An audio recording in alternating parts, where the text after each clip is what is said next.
Børnetelefon, det er Stuart. Ja, hej, jeg hedder Victor. Ja, dag, Victor.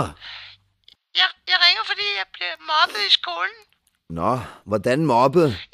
Det kalder mig brilleabe. Nå, hvordan kan det være? Jeg tror, det hænger sammen med, at jeg går med briller. Nå, virkelig? Ja, jeg troede ellers, det var fordi, du var rødhåret og havde tandbøjle. Det har jeg så også. Ja, vel så. Hele bonuspakken kan jeg forstå. En rødhåret brilleabe med metal i kæften. Det må ellers være en sjældenhed. Det er faktisk ret hårdt. Hør nu her, Kåreknop. Jeg ved, hvad du skal gøre. Gør du? Ja, du tørrer tårne af din hænkesten, og så ringer du til Guinness rekordbog og søger optagelse som den mest kiksede person i hele universet. Jamen, Og så skal du lige prøve at holde styr på dit mundstillads, så du ikke læsper imens. Held og lykke, Tagbrand. Gæt hvem der er tilbage, fuld effekt og fyr op forbi og knæk med min vildeste songselektor, ja.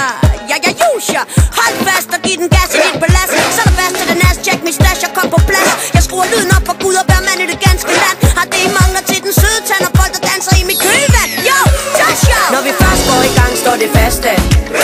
København er på plads, ja. Og Aarhus giver den gas, ja. Så er der ildebrand i byen, når vi clasher. Når vi først går i gang, står det fast, ja. Aalborg giver den bas, ja. Og på Fyn giver de gas, ja. Så skulle den sag vist være på plads, ja. Så er det mig igen. Nu må I snart kende min stemme. I ved det ikke, men I har lyttet til mig længe. Jeg smiler bredt, for i Danmark har jeg hjemme. Skriver, ryger, rim i flæng og fyrer op. For ikke at glemme, at jeg rykker for mit røgsystem.